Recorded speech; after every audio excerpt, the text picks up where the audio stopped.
ओम नमो भगवते वासुदेवाय। नमस्कार दोस्तों, आज हम जानेंगे भगवान श्री हरि विष्णु को समर्पित पवित्र योगिनी एकादशी की महिमा और इसकी दिव्य कथा। सनातन धर्म में वर्ष भर आने वाली 24 एकादशियों का विशेष महत्व बताया गया है, लेकिन योगिनी एकादशी का स्थान अत्यंत श्रेष्ठ माना गया है। ऐसा कहा जाता है कि इस व्रत को श्रद्धा और भक्ति के साथ करने से बड़े पाप भी नष्ट हो जाते हैं, रोग दूर होते हैं और अंत में भगवान विष्णु की कृपा से मोक्ष की प्राप्ति होती है। पौराणिक कथा का प्रारंभ प्राचीन समय की बात है। हिमालय के निकट स्थित दिव्य नगरी अलकापुरी में धन के देवता कुबेर का भव्य राज्य था। कुबेर भगवान शिव के परम भक्त थे। वे प्रतिदिन अत्यंत श्रद्धा के साथ भगवान शिव की पूजा करते थे। उनकी पूजा के लिए प्रतिदिन मानसरोवर से ताजे और सुगंधित फूल पुष्प लाने का कार्य एक यक्ष करता था, जिसका नाम हेममाली था। हेममाली अपनी पत्नी विशालाक्षी से अत्यंत प्रेम करता था। विशालाक्षी अत्यंत सुंदर और गुणवान थी।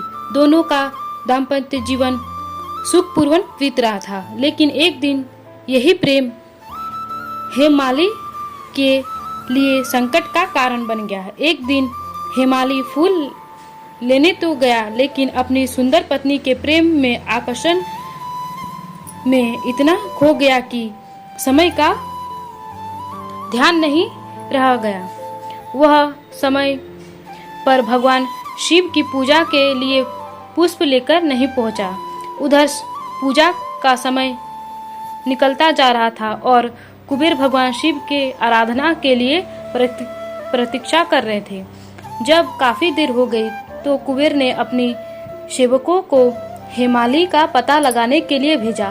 सेवकों ने लौटकर बताया कि हेममाली अपनी पत्नी के साथ आनंद में मग्न है और अपने कर्तव्य को भूल चुका है।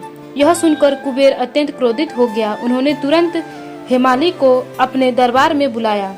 हेममाली भयभीत होकर उपस्थित हुआ, लेकिन उसके पास अपने अपराध का कोई उचित उत्तर नहीं था। कुबेर ने कहा, तुमने अपने स्वार्थ और मोह के कारण भगवान शिव की सेवा में लापरवाही की है। यह केवल मेरा ही नहीं बल्कि स्वयं महादेव का भी अपमान है। इसीलिए मैं कुबेर श्राप देता हूँ कि तुम अपने सुंदर शरीर से वंचित होकर भयंकर कुष्ठ रोग से पीड़ित हो जाओ। तुम्हें अपनी पत्नी से भी अलग रहना होगा और पृथ्वी पर दुख भोगने होंगे। श्राप मिलते ही हेममाली का शरीर विकृत हो गया। उसे कुष्ठ रोग हो गया और वह स्वर्ग से गिरकर पृथ्वी पर आ पहुंचा। उसका सुंदर शरीर नष्ट हो चुका था। वह जंगलों में भटकता, भूखा प्यासा रहता और अपने कर्मों का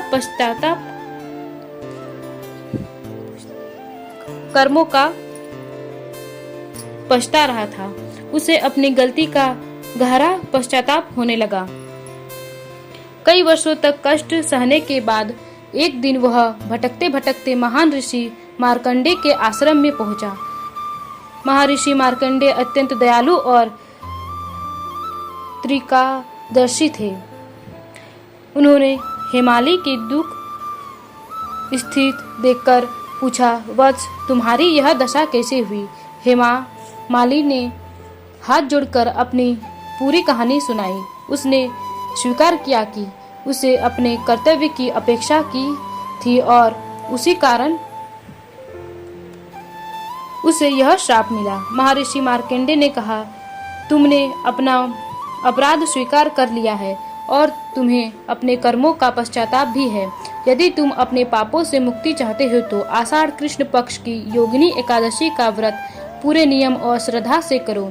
भगवान विष्णु की पूजा करो, उनका नाम स्मरण करो और द्वादशी के दिन विधि पूर्वक व्रत का पालन करो।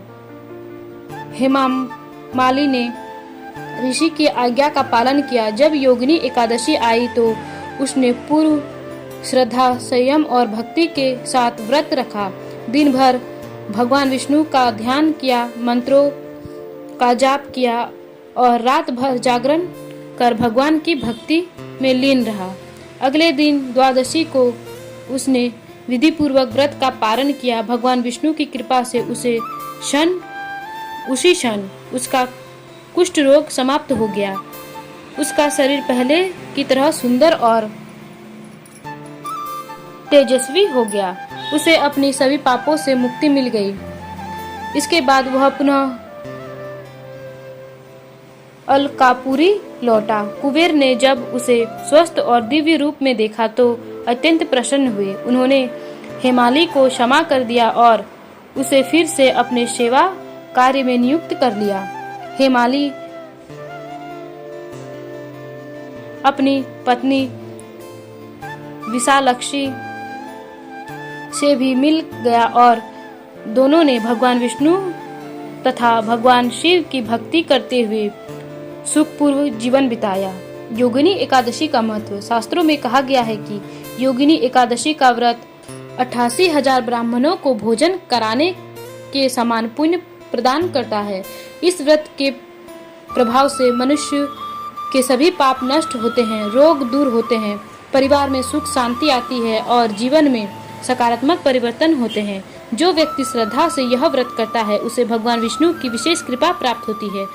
अंत समय में उसे उत्तम लोक और मोक्ष की प्राप्ति होती है। व्रत की शुरुआत करें। योगिनी एकादशी के दिन प्रातः ब्रह्म मुहूर्त में उठकर स्नान करें, स्वच्छ वस्त्र धारण करें और भगवान विष्णु की प्रतिमा या चित्र के सामने दीपक जलाकर पूजा करें। तुलसी दल, पीले पुष्प, फल और नैवेद्य अर्पित करें। दिन भर यथाशक्ति उपवास रखें, मंत्र जाप करें, रात्रि में भजन कीर्तन करें, जागरण करें। अगले दिन द्वादशी तिथि में विधि पूर्वक व्रत का पारण करें तथा सामर्थ्य अनुसार दान करें। योगिनी एकादशी की यह कथा हमें सिखाती है कि जीवन में कर्तव्य का पालन सबसे महत्वपूर्ण है। मोह और आसक्ति में पड़कर यदि मनुष्य अपने कर्तव्यों को भूल जाता है तो उसे कठिन परिणाम भुगतने पड़ सकते हैं। लेकिन यदि वह सच्चे मन से अपनी भूल स्वीकार करे, पश्चाताप करे और भगवान की शरण में जाए तो ईश्वर अवश्य क्षमा करते हैं और उसे नया जीवन प्रदान करते हैं। इसीलिए योगिनी एकादशी केवल एक व्रत नहीं बल्कि आत्मशुद्धि, अनुशासन, भक्ति और कर्तव्य निष्ठा का पालन पर्व है। जो भी श्रद्धालु योगिनी एकादशी का व्रत करता है तथा कथा सुनता है या दूसरों को सुनाता है उस पर भगवान श्री हरि विष्णु की विशेष कृपा बनी रहती है। उसके जीवन के दुख, कष्ट और पाप धीरे धीरे समाप्त होते हैं तथा सुख, समृद्धि और आध्यात्मिक उन्नति का मार्ग खुलता है। बोलिए श्री लक्ष्मी नारायण भगवान की जय। अगर आपको यह जानकारी पसंद आई हो तो वीडियो को लाइक करें, चैनल को सब्सक्राइब करें और कमेंट में जय श्री हरि विष्णु जरूर लिखें। आपका दिन शुभ हो। धन्यवाद।